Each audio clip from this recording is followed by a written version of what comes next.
21st birthday. Why she's not alive to celebrate is a mystery that we hope tonight someone will solve. Debbie, who lived in Holbeck in Leeds, disappeared late one afternoon in early January, and nothing more was heard of her for well over a week. So you say...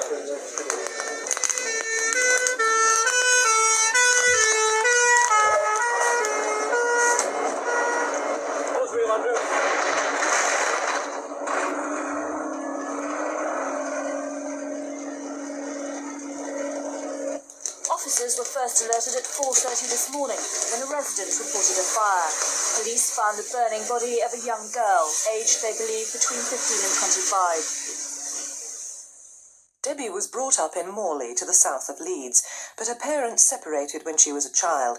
She started drinking in her teens and found it hard to keep a job. But she stayed in Leeds and kept in contact with both parents. Once a week she met her mum to visit charity shops in Morley. Anyway, I'm nearly 21, you know. Staying at my mate's house for Christmas dinner. Oh, that's good. I tell you what, though, I could really do with some new winter clothes. It's absolutely freezing in that flat. Oh, well, we'll have to see what we can do, won't we? Hey, I like that. Yeah? You think it's me colour? Yeah, do you like it? Right. Come on, then, let's try it on. Oh, they're nice. Right, we'll try them on. They're a bit expensive. Oh, don't worry. It's Christmas. I'll treat you. Oh, thanks, Mum. Yeah. What do you think? Ah, it suits you. It really suits you. Yeah. Are you happy with that for your Christmas? Yeah. That'll be $6.49, love, please. Oh, thanks, Love. Thanks very much. When she left school, she got a job, and then she managed to get a place of her own. She was just chuffed about it. She'd come and go when she wanted. I think she knew quite a lot of people, you know. But she's like me. She'll, if she stood at a bus stop, and she'll just talk to anyone, you know, to get friendly with them. Now police need to trace all Debbie's friends, including two who went to her bedsit in Holbeck shortly before Christmas.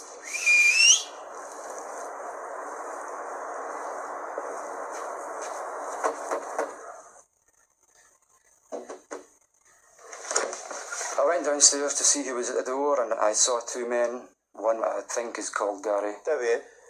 No. He was about 5 feet 8.5 inches tall, had hair that was cropped on the sides and longer and oiled on the top. He was wearing a dark jacket. I would say he was about early to mid-20s in age. So who are these two?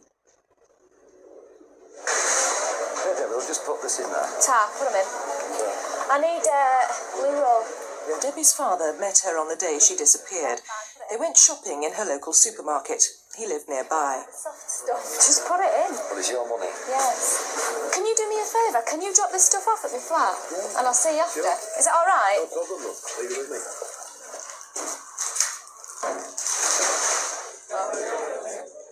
Late that morning, Debbie met her father once again in Big Lil's bar in central Leeds. Oh, I wondered how everybody was. Hey, cheers already for that then. Hey, by the way, how's your mum? She's all right. I saw her the other day. What are you here? Yeah, I got it for Christmas. Can I have a light? Mum get you that? Yeah, it's all right, isn't it? Hey, you look smart. Hello, Mum? Yeah.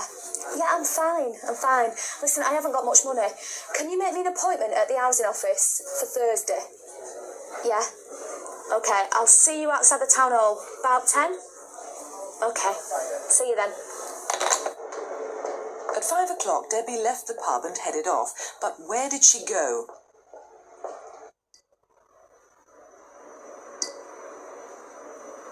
She certainly never went home.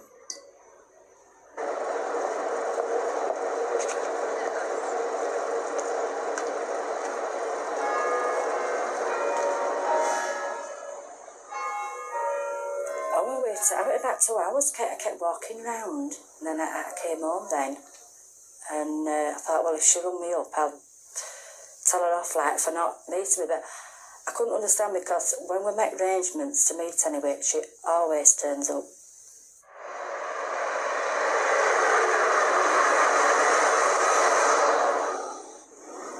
I was driving down Cardigan Road, going into town to meet some friends.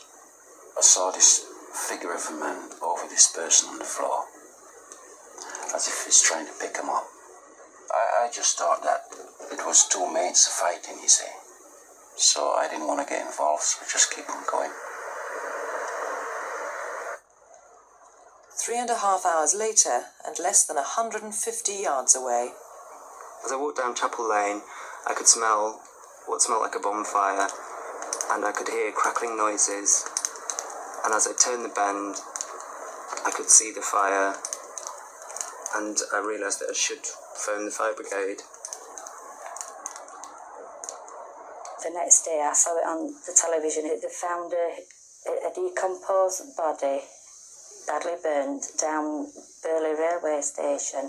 I know I bought them clothes and it just fits, what little bits what they found on a body. But I just rung up one morning, told them that was my daughter.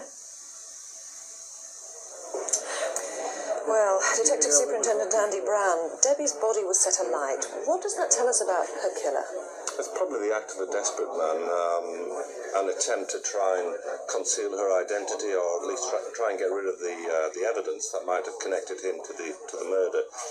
It did delay us identifying Debbie's body, and we have had difficulties since with some of the problems. Now, she was last seen on the evening of the 4th of January. Her body was found on the 14th.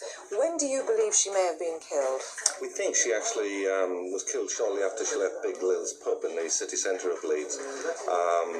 And then we have this 10-day gap where someone's either kept her in storage or has known where she's been, and then something has prompted that person to actually take her to the railway station and set a light to her body. It is difficult, isn't it, in 10 days to hide a body from anyone else, really? Yes, it is, but it depends where it's been kept, and we don't know what the reason was for actually setting it on fire on the 14th. So it's vital, really vitally important that you trace Debbie's movements on the 4th of January after she left Big Lil's pub. The important thing is we don't know why she was in the Burley area. It may well be that it's the murderer is from the Burley area, and that's why she's ended up in that area. We have not found any friends or any pubs that she's visited. It's a mystery why she's actually ended up in Burley. Now, the person that we saw in that reconstruction, a so-called friend called Gary, you've traced a lot of her friends, but you hadn't managed to trace him. We've traced a large amount of friends, but Gary's someone that was obviously on the scene around Christmas time, so we are interested in him. He hasn't come forward. We know that he went to a home in Beverley Terrace. He went with another man on one occasion. We haven't traced Gary. I want him to come forward, or someone to tell us who he is. Another significant sighting, again, the one we saw in the film, was the person bending over what appeared to be a body, or certainly a figure, in the Burley area shortly before the fire was found. It was only a few hours before, and the worst scenario was that it was actually someone dragging Debbie's body to the railway station, which again would lead us to think that the killer is from the Burley area. There may be an innocent explanation, and if there is, then we need someone to come forward and give us that explanation. Andy Brown, thank you very much indeed. Well, as always, do call us here if you can help. It's vitally important that we catch this person. Remember, it is a free call number. Or if the numbers here are busy, as they are at the moment, try the incident room in Leeds. That's a free phone, and that's 0800 318